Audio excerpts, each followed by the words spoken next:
പുതിയ തലമുറയിലെ ആളുകൾ പഴയ തലമുറയിലുള്ളവരെയും പഴയ തലമുറയിലുള്ള ആളുകൾ പുതിയ തലമുറയിലുള്ളവരെയും പരസ്പരം കുറ്റപ്പെടുത്തുന്നത് ഇന്നും ഇന്നലെയും തുടങ്ങിയതല്ല. ഇതിനെ നമ്മൾ ജനറേഷൻ ഗ്യാപ്പ് എന്ന പേരിലാണ് വിളിക്കുന്നത്. ഓരോ തലമുറയിൽ നിന്ന് അടുത്ത തലമുറയിലേക്കുള്ള മാറ്റങ്ങൾ അതാത് രാജ്യങ്ങൾക്കനുസരിച്ച് വ്യത്യാസപ്പെട്ടിരിക്കും. ഇന്ത്യ മഹാരാജ്യത്തെ സംബന്ധിച്ച് നോക്കുമ്പോൾ 50കളിൽ തൊട്ട് ഇങ്ങ് 2000ങ്ങളിൽ വരുന്ന തലമുറയാണ് നമ്മുടെ മുമ്പിലുള്ളത്.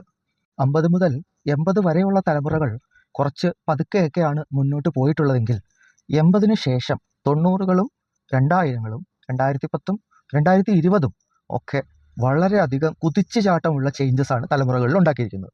വിവരസാങ്കേതികവിദ്യ, ആർട്ടിഫിഷ്യൽ ഇൻ്റലിജൻസ്, റോബോട്ടിക്സ് എന്നിവയെല്ലാമാണ് ഇതിനെല്ലാം കാരണമെന്ന് നമുക്കറിയാം. പുതിയ തലമുറയിൽ ഇമോഷണൽ ഇൻ്റലിജൻസിൻ്റെ വ്യത്യാസമാണ് പലപ്പോഴും കാണുന്നത്. അത് കൂടുതലും വളരുന്ന സാഹചര്യം, പാരൻസ് ഇതിനെ ഡിപ്പെൻഡ് ചെയ്തിരിക്കുന്നു. സാമ്പത്തികമായി ഉണ്ടാകുന്ന അന്തരം വിദ്യാർത്ഥികളെ അല്ലെങ്കിൽ പുതിയ തലമുറയിലെ കുട്ടികളെ വളരെയധികം മോശമായി ബാധിക്കുന്നു. സാമ്പത്തികം അധികമായുള്ളവർക്ക് ലഭിക്കുന്ന ഒരു സൗകര്യവും സാമ്പത്തികം കുറഞ്ഞ കുട്ടികൾക്ക് ലഭിക്കാതിരിക്കുകയും ഇത് വീടുകളിൽ പ്രശ്നമുണ്ടാക്കുകയും ചെയ്യുന്നു. പണ്ടത്തെ പോലെ കാര്യങ്ങൾ പറഞ്ഞു മനസ്സിലാക്കി തലമുറകളെ ഏകോപിപ്പിച്ച് കൊണ്ടുപോകാനൊന്നും ഇന്ന് സാധിക്കില്ല. പുതിയ തലമുറയിലെ വിദ്യാർത്ഥികൾ അല്ലെങ്കിൽ കുട്ടികൾ അല്ലെങ്കിൽ വ്യക്തികൾ ആവശ്യപ്പെടുന്നത് എന്താണോ അതിന് വേണ്ട കാര്യങ്ങൾ ചെയ്തു കൊടുക്കാൻ മാതാപിതാക്കൾ നിർബന്ധിതരായിരിക്കുന്നു. പ്രധാനമായും 3 തരത്തിലുള്ള വിവാഹങ്ങളാണല്ലോ.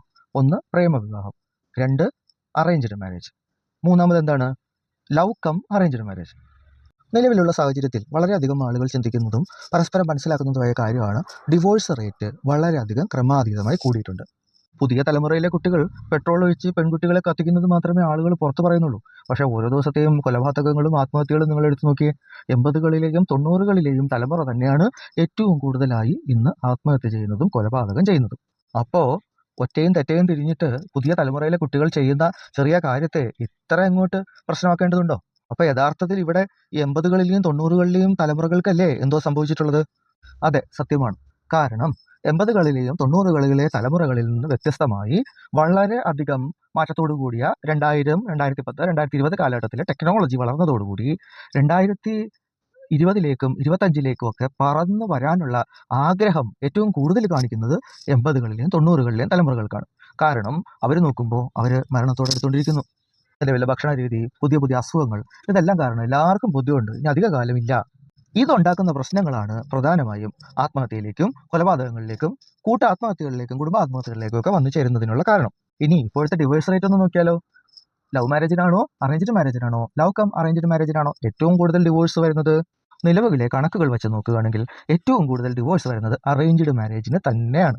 തൊട്ട് താഴെ ലവ് മാരേജിന്. എന്നാൽ 50-50 എന്നുള്ള രീതിയിൽ കൃത്യമായി ഡിവോഴ്സ് നടക്കുന്ന ഒരു മേഖല എന്ന് പറയുന്നത് ലവ് കം അറേഞ്ച്ഡ് ആണ്.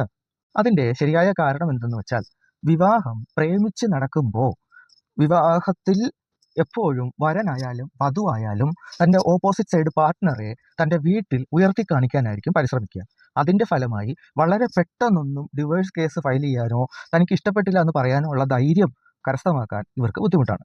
എന്നിരുന്നാലും തീരെ സഹിക്കാൻ വയ്യാതാവുമ്പോൾ 1 വർഷം 2 വർഷത്തിനൊക്കെ ശേഷം ലവ് മാരേജ് ചെയ്തവർ ഡിവോഴ്സായി പോകുന്നതാണ് കൂടുതൽ കാണുന്നത്. അറേഞ്ച്ഡ് മാരേജിൻ്റെ കാര്യത്തിലാണെങ്കിൽ പണ്ട് കുറച്ചധികം കാലം കഴിഞ്ഞിട്ടാണ് ഡിവോഴ്സ് നടക്കുന്നതെങ്കിൽ ഇന്ന് അങ്ങനെയല്ല. കല്യാണം കഴിയുന്ന അത്രയും വേഗതയിൽ തന്നെ ഡിവോഴ്സ് നടക്കുന്നു, അല്ലെങ്കിൽ ഡിവോഴ്സിൻ്റെ പെറ്റീഷന് കൊടുക്കുന്നു. കാരണം ഒരു തരത്തിലും യോജിച്ച് പോകാൻ പറ്റില്ലാത്ത ബന്ധമാണെന്ന് ആദ്യമേ തന്നെ തിരിച്ചറിയപ്പെടുന്നത് കൊണ്ടാണത്. പഴയ പോലെ കുറച്ച് കാലം കഴിയട്ടെ അങ്ങോട്ടും ഇങ്ങോട്ടും നോക്കാം എന്നുള്ളതൊന്നുമില്ല. പരസ്പരം ഫാസ്റ്റായ ഡിസിഷൻസ് എടുക്കാൻ പാകത്തിന് ബ്രെയിൻ ഡെവലപ്പ് ചെയ്തു. തീർച്ചയായും ആണും പെണ്ണും അതിനനുസരിച്ച് തീരുമാനങ്ങൾ എടുക്കും. പിന്നെ പറഞ്ഞു ലവ് കം അറേഞ്ച്ഡിന് 50-50 ചാൻസ് ആണ് ഡിവോഴ്സ് ആവാനെന്ന് പറഞ്ഞു. അതെന്തുകൊണ്ടാണ് സംഭവിക്കുന്നത്? ലവ് മാരേജ് പിന്നീട് ഒരു അറേഞ്ച്ഡ് മാരേജ് ആവുമ്പോൾ പരസ്പരം വ്യക്തികൾ തമ്മിലും കുടുംബങ്ങൾ തമ്മിലും അറിയാൻ തുടങ്ങും. അതുകൊണ്ട് തന്നെ പ്രശ്നങ്ങളെ നേരിടുമ്പോൾ വ്യക്തിപരമായും കുടുംബപരമായും കൂടെയുള്ള സപ്പോർട്ട് ഇവർക്ക് ലഭിക്കുന്നതിനാൽ ഈ പെൺകുട്ടിക്കായാലും പുരുഷനായാലും തെറ്റ് തിരുത്താനുള്ള അവസരം എളുപ്പമാണ്. അതുകൊണ്ടുള്ള ഗുണം എന്ന് പറയുന്നത് ബന്ധം നിലനിർത്താനും ശ്രമിക്കും, മറിച്ച് മറ്റൊരു ഗുണം എന്ന് പറയുന്നത് ബന്ധം അവസാനിപ്പിക്കാനും ശ്രമിക്കും. അറേഞ്ച്ഡ് മാരേജിലെ 75% ഡിവോഴ്സിനും വില്ലനായിരിക്കുന്നതും ലവ് മാരേജിലെ 25% ഡിവോഴ്സിന് വില്ലനായിരിക്കുന്നതുമായ ഒരു കാര്യത്തെക്കുറിച്ച് നമുക്ക് മനസ്സിലാക്കാം. അതാണ് നാർസിസിസ്റ്റിക് പേഴ്സണാലിറ്റി ഡിസോർഡർ അഥവാ ആത്മരതി. ഒരു വ്യക്തി തന്നെ അമിതമായി സ്നേഹിക്കുന്ന അവസ്ഥയാണ് ഈ പറയുന്ന നാർസിസിസ്റ്റിക് പേഴ്സണാലിറ്റി ഡിസോർഡർ അഥവാ സ്വാർത്ഥതയുടെ മൂർധന്യഭാവം. ഇവർ കുടുംബം നോക്കുന്നതിനെക്കുറിച്ചോ മക്കളെ നോക്കുന്നതിനെക്കുറിച്ചോ ഭാര്യയെ നോക്കുന്നതിനെക്കുറിച്ചോ താല്പര്യമല്ല. സമൂഹത്തിന്റെ മുമ്പിൽ കാണിക്കാനായി ഭാര്യയും മക്കളും വേണം എന്നുള്ള ഒരു കാര്യം മാത്രമേ അവർക്കുള്ളൂ. വീട്ടിലൊരു സ്വഭാവം, സമൂഹത്തിൽ മറ്റൊരു സ്വഭാവമാണ് ഈ കൂട്ടരുടെ പ്രത്യേകത. വീട്ടിൽ കാണിക്കുന്ന സ്വഭാവത്തെക്കുറിച്ച് സമൂഹത്തിൽ പറയാമെന്ന് വെച്ചാൽ സമൂഹത്തിന് അത് അറിയേണ്ട ആവശ്യമില്ല എന്നുള്ളതാണ് സത്യം. ഒരു ഉദാഹരണമായി പറഞ്ഞാൽ, ഒരു വ്യക്തി തൻ്റെ ഭാര്യയ്ക്കും മക്കൾക്കും യാതൊരു ഉപകാരവും ചെയ്യാതെ നല്ല ഒരു തുക തൻ്റെ ചേട്ടൻ്റെ മകന് കൊടുക്കുകയാണെന്ന് വെക്കുക. തൻ്റെ ചേട്ടനും ചേട്ടൻ്റെ മകനും ചേട്ടൻ്റെ കുടുംബവും മറ്റു കുടുംബക്കാരും ഈ ചേട്ടൻ്റെ മകൻ കല്യാണം കഴിക്കുന്ന കുടുംബവും ഒക്കെ ഈ പറയുന്ന വ്യക്തിയെ ആരാധ്യ പുരുഷനെ തന്നെ കാണും. പക്ഷേ ഇവിടെ മറ്റൊന്ന് ഓർക്കണം, ഇദ്ദേഹത്തിൻ്റെ മകനും ഭാര്യയും വളരെയധികം ബുദ്ധിമുട്ടിലൂടെയാണ് കടന്നു പോകുന്നത്. അത് ലോകത്തേക്ക് ചിന്തിക്കേണ്ട ആവശ്യമില്ല, കാരണം അവരുടെ ലാഭം മാത്രം അവർ നോക്കിയാൽ മതിയല്ലോ. അതുകൊണ്ട് തന്നെ നാർസിസ്റ്റിക് പേഴ്സണാലിറ്റി ഡിസോർഡർ നമുക്ക് പറഞ്ഞു മനസ്സിലാക്കാം, മറ്റുള്ളവരോടൊന്ന് പറഞ്ഞിട്ട് ഒരു കാര്യമില്ല. ഈവൻ നാർസിസ്റ്റിക് ആണ് അയാളെന്ന് മനസ്സിലാക്കിയാൽ പോലും ലാഭം എടുക്കാനേ ശ്രമിക്കൂ. ഇതെന്റെ സഹോദരിയാണ്, ഇതെന്റെ സഹോദരനാണ്, അവര് നാർസിസ്റ്റിക് ബന്ധത്തിൽ പെട്ടുപോയി, അതുകൊണ്ട് അവരെ രക്ഷിക്കണം, അങ്ങനെ ഒന്നുമില്ല. പ്രധാനമായും ഈ പറയുന്ന നാർസിസ്റ്റിക് എന്ന് പറയുന്ന വ്യക്തി തന്നെ സഹോദരങ്ങളുമായിട്ടും ബന്ധുക്കളുമായിട്ടും സുഹൃത്തുക്കളുമായിട്ടും ഈ പറയുന്ന ആണായാലും പെണ്ണായാലും പാർട്ട്നേഴ്സിനെ അകറ്റും. എന്നാൽ 75% ആണുങ്ങളുമാണ് നാർസിസ്റ്റ്, 25% പെണ്ണുങ്ങൾ മാത്രമേ നാർസിസം കാണിക്കാറുള്ളൂ. നാർസിസം പെണ്ണുങ്ങളിൽ വരുന്നത് നമുക്ക് മനസ്സിലാക്കാൻ പറ്റുന്നു. ചില ടീച്ചർമാരുടെ സ്വഭാവം, ചില സർക്കാർ ഉദ്യോഗസ്ഥരുടെ സ്വഭാവം, അധികാര സ്ഥാനത്തിലിരിക്കുന്ന പോലീസ് പോലത്തെ ചില ലേഡികളുടെ സ്വഭാവം, പ്രധാനമായും പിന്നെ വരുന്നത് അമ്മായിയമ്മ പോര് വരുന്ന സമയത്ത് അമ്മായിയമ്മയുടെ മറ്റൊരു മുഖം, അന്ന് വരെ മകൻ പോലും കാണാത്ത വേറൊരു മുഖമാണ് മരുമകളോട് എടുക്കുക. അനേകം കുടുംബങ്ങൾ നശിച്ചു പോയിട്ടുള്ള ഒരു കാര്യമാണ് നാർസിസ്റ്റിക് പേഴ്സണാലിറ്റി ഡിസോർഡറുള്ള പാർട്ട്ണറെ കിട്ടുന്നതോടുകൂടി. പക്ഷെ എന്ത് ചെയ്യാൻ സാധിക്കും? കാരണം ഇത് നാർസിസ്റ്റിക് പേഴ്സണാലിറ്റി ഡിസോർഡർ ആണ് എന്ന് ആദ്യമായി കേൾക്കുന്നത് തന്നെ വിവാഹം കഴിഞ്ഞ വർഷങ്ങൾക്ക് ശേഷമായിരിക്കും. ഈ സമയം കൊണ്ട് ഇദ്ദേഹം ഭാര്യയുടെ കംപ്ലീറ്റ് സ്വത്തുക്കളും ആഭരണങ്ങളൊക്കെ വിറ്റൊരു പരിവാക്കിയിട്ടുണ്ടായി, ലോക്കാക്കിയിട്ടുണ്ടാവും, ഓടിപ്പോകരുത് എന്നുള്ള ഉദ്ദേശത്തിൽ. പിന്നീടും വർഷങ്ങൾ എടുക്കും ഇങ്ങനൊരു വാക്ക് കേൾക്കാനും ആ വാക്കിന്റെ അർത്ഥം അറിയാനും അത് പിന്നീട് വിശ്വസിക്കാനും.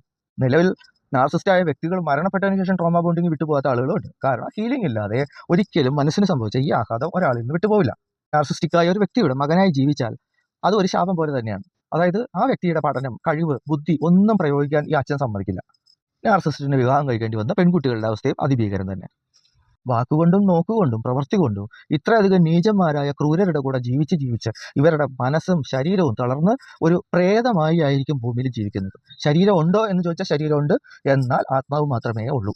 വേദനിക്കുന്ന ആത്മാവിനെ പോലെ ജീവിക്കാം, മറ്റുള്ളവരെ നോക്കി പുഞ്ചിരിക്കുന്നതായി അഭിനയിക്കാം. അതിദാരുണവും ഭീകരവുമാണ് നാർസിസ്റ്റിക്കായ വ്യക്തികളുടെ കൂടെയുള്ള ദാമ്പത്യ ബന്ധം. നമ്മൾ മനസ്സിൽ പോലും ചിന്തിക്കാത്തത്ര രൂക്ഷമായ ദ്രോഹങ്ങളായിരിക്കും ഈ നാർസിസിസ്റ്റ് ഒരു പാർട്ട്ണറിനോട് ചെയ്യുന്നത്. പിന്നെ അവർ മക്കളോട് ചെയ്യുന്ന ദ്രോഹത്തെക്കുറിച്ച് പറയാതിരിക്കുകയാണ് ഭേദം. ഒട്ടുമിക്ക നാർസിസ്റ്റുകളും സ്വന്തം മക്കളെ വിവാഹം കഴിപ്പിക്കാൻ പോലും താല്പര്യപ്പെടാറില്ല. കാരണം തന്നിലേക്ക് സകലതും ഒതുക്കാനുള്ള വ്യഗ്രതയാണ് കാണിക്കുന്നത്. മരണം പോലും അവരിൽ നിന്ന് മാറി നിൽക്കും, കാരണം അത്രമാത്രം ഇവരെ പ്രേമിക്കുന്നുണ്ട്. എന്തായാലും യാതൊരു പരിചയവുമില്ലാതെ ഒരു അറേഞ്ച്ഡ് മാരേജിനോട് പോകുന്നത് ഒരുപാട് ദുരന്തങ്ങൾക്ക് കാരണമായി തീരുന്നു എന്ന് മനസ്സിലാക്കിക്കൊണ്ടെങ്കിലും ആളുകൾ അതിൽ നിന്ന് പിന്മാറേണ്ടതാണ്. പ്രേമിക്കണോ? അവിടെയും പ്രശ്നങ്ങൾ വരാം. കാരണം നാർസിസ്റ്റുകൾ പ്രേമിക്കുന്ന സമയത്ത് അവരെപ്പോഴും അവരുടെ നല്ല സൈഡായിരിക്കും കാണിക്കുക. എന്താണോ അവരുടെ മോശം സ്വഭാവം അതിൻ്റെ നേരെ എതിര് കാര്യങ്ങൾ ഇവർ അഭിനയിക്കും. സ്വാഭാവികമായിട്ട് ഒരു ക്ലൈൻറ്റ് അഥവാ ഒരു പാർട്ട്ണറിനെ കിട്ടിയ ശേഷം അവരുടെ സ്വഭാവം മാറും. ഒരിക്കലും ഊരാൻ പറ്റാത്ത ഒരു കുടുക്കിൽ ഒരു ലൂപ്പിൽ പെട്ടതുപോലെ ആയി പോകും പിന്നീട് ഈ സ്ത്രീയുടെയും മക്കളുടെയും ജീവിതം. പലതരത്തിലുള്ള നാർസിസ്റ്റ് ഉണ്ടെങ്കിലും എമ്പതി എന്ന് പറയുന്നത് അഥവാ സഹാനുഭൂതി ഒരു തരി പോലും ഇല്ലാത്ത നാർസിസ്റ്റുകളെയാണ് നമ്മൾ പൊതുവെ എല്ലാ ടൈപ്പിലും ഒരേപോലെ കാണുന്നത്. ക്ഷേത്രങ്ങളിലും പള്ളികളിലും ഒക്കെ പൂജ ചെയ്തും വലിയ മുന്നിൽ നിൽക്കുന്നതും പണം കൊടുത്തും നിൽക്കുന്ന ഈ ഫ്രോഡ് ജന്മങ്ങൾ യഥാർത്ഥത്തിൽ സ്വന്തം മക്കളെയും ഭാര്യയെയും കൊല വിളിക്കുകയാണ്. ഇതിനെക്കുറിച്ച് പലപ്പോഴും പറഞ്ഞാൽ പറ്റാത്തത് കൊണ്ടും പറഞ്ഞാൽ വിശ്വസിക്കാത്തത് കൊണ്ടും മടുത്തിട്ട് ആരും ഇതിനെക്കുറിച്ച് സംസാരിക്കാത്തതാണ് നാർസിസ്റ്റുകൾ ഇത്രയധികം കൂടാനും ഇത്രയധികം ഉപദ്രവങ്ങൾ കല്യാണ മാർക്കറ്റിൽ വരെ ഉണ്ടാക്കാനും ഉള്ള കാരണം. വിവാഹത്തെക്കുറിച്ച് പറയുമ്പോൾ അങ്ങോട്ട് കയറാൻ വളരെ എളുപ്പം, എന്നാൽ ഇങ്ങോട്ട് വരാനായിട്ട് അതിൽ വളരെ ചെറിയ ദ്വാരം മാത്രമേ ഉള്ളൂ. അതുകൊണ്ട് ചിന്തിച്ച് തലവെച്ച് കൊടുക്കുക. നിലവിൽ നാർസിസ്റ്റുകളെ എങ്ങനെയാണ് കണ്ടെത്തുക, ടോക്സിക് റിലേഷൻഷിപ്പ് എങ്ങനെയാണ് കണ്ടെത്തുക എന്നുള്ള കാര്യങ്ങളെക്കുറിച്ച് ബോധവാനായി പഠിച്ച ശേഷം മാത്രം ഒരു അറേഞ്ച്ഡ് മാരേജിനെ തലവെച്ച് കൊടുക്കുക. ലവ് മാരേജ് ആണെങ്കിലും തെറ്റുപറ്റിയാൽ ഇറങ്ങിപ്പോരാൻ വഴി കണ്ടെത്തുക. ലവ് കം അറേഞ്ച്ഡ് മാരേജ് ആണെങ്കിൽ അത് കുറച്ചുകൂടി എളുപ്പമായിരിക്കും. ലോക നാർസിസത്തിന്റെ തലസ്ഥാനം തന്നെ ഇപ്പോൾ കേരളമായിക്കൊണ്ടിരിക്കുകയാണ്. നമ്മുടെ ഭരണാധികാരികളിൽ വരെ നാർസിസ്റ്റിക് സ്വഭാവം കാണാം. ഭാര്യ ഭർത്താവ് ബന്ധത്തിലും മക്കൾ അച്ഛൻ ബന്ധത്തിലും മാത്രമൊന്നും അല്ല കേട്ടോ നാർസിസം ഉള്ളത്. നമ്മുടെ ജോലി സ്ഥലത്ത് നമ്മളെ ഉപദ്രവിക്കുന്നവരുണ്ടല്ലോ, മനസ്സാ വാച കർമ്മണ ഒരു ദ്രോഹം അവർക്ക് ചെയ്തില്ലെങ്കിലും നമ്മളെ ദ്രോഹിക്കുന്നതായ നാർസിസ്റ്റുകൾ നമുക്ക് ചുറ്റുമുണ്ട്. ഒരു കമ്പനി മുതലാളി പാവമായിരിക്കും, പക്ഷെ അതിന്റെ തൊഴിൽ താഴെ ഇരിക്കുന്നവരുമായിരിക്കും ചിലപ്പോൾ ഏറ്റവും ഭീകരന്മാരായിരിക്കുന്നത്. എന്തായാലും നാർസിസത്തെ കുറിച്ച് വളരെയധികം പഠിക്കാതെ ആരും തന്നെ പരമാവധി വിവാഹ ജീവിതത്തിലേക്ക് പ്രവേശിക്കാതിരിക്കുക. കൂടാതെ പാരന്റിങ്ങിനെ കുറിച്ചും നാർസിസ്റ്റിക് പാരന്റിങ്ങിനെ കുറിച്ചും ഒക്കെ മനസ്സിലാക്കാതെ ഒന്നും നോക്കാതെ കുട്ടികളെ ഉൽപ്പാദിപ്പിച്ച് അവരുടെ ജീവിതവും നിങ്ങളുടെ ജീവിതവും നശിപ്പിക്കാതെ ഇരിക്കുക. നാർസിസം മാറ്റിയെടുക്കാൻ പറ്റുന്നതല്ല, ഇതൊരു വ്യക്തിത്വ വൈകല്യമാണ്. മാനസിക രോഗമോ മാനസിക വൈകല്യമോ അല്ലാത്തടത്തോളം കാലം വ്യക്തിത്വ വൈകല്യങ്ങളെ തിരുത്തുക എന്ന് പറയുന്നത് അധിക ബുദ്ധിമുട്ടാണ്. എക്സിബിഷനിസം എന്ന് പറയുന്നത് വ്യക്തിത്വ വൈകല്യമാണ്. ഏത് പദവിയിലെത്തിയാലും എത്ര വയസ്സായാലും അത് ഇന്നും തുടരുന്നവരുണ്ടല്ലോ. ജയിലിലിട്ടാലും പോലീസ് പിടിച്ചാലും അവർക്ക് എന്തുകൊണ്ട് അങ്ങനെ ആയി പോകുന്നു. അതേപോലെ തന്നെയാണ് നാർസിസ്റ്റും. വളരെ പെട്ടെന്നൊന്നും വഹിക്കാത്ത ഒരുപാട് ജീവൻ കൂടുതലുള്ള മറ്റുള്ളവരുടെ രക്തം ഊറ്റി ജീവിക്കുന്ന ഒരു എനർജി വാമ്പയേഴ്സ് കൂടെയാണ് നാർസിസ്റ്റുകളെന്ന് മനസ്സിലാക്കുക. പ്രിയപ്പെട്ടവരെ, സുഹൃത്തുക്കളെ, പ്രധാനമായും സഹോദരി സഹോദരന്മാരെ, നിങ്ങൾ തീർച്ചയായും നാർസിസത്തെക്കുറിച്ച് നന്നായി വായിക്കണം, പഠിക്കണം. എന്നിട്ട് വേണം വിവാഹ ബന്ധങ്ങളിൽ ഏർപ്പെടാൻ. പ്രത്യേകിച്ച് പെൺകുട്ടികൾ പഠിച്ച് ജോലി നേടി നാർസിസത്തെക്കുറിച്ച് മനസ്സിലാക്കി അത് മനസ്സിലാക്കി മുന്നോട്ട് പോയാൽ മാത്രമേ നമ്മളൊരു കെണിയിലകപ്പെട്ടാൽ അതിൽ നിന്ന് നമുക്ക് ഊരി പോരാനായിട്ട് സാധിക്കുകയുള്ളൂ. അപ്പോൾ എന്തായാലും ഈ ചെറിയ ഒരറിവ് ഇവിടെ അവസാനിപ്പിക്കുന്നു. കൂടുതൽ അറിവുകളുമായി നമുക്ക് പിന്നീട് കാണാം. താങ്ക്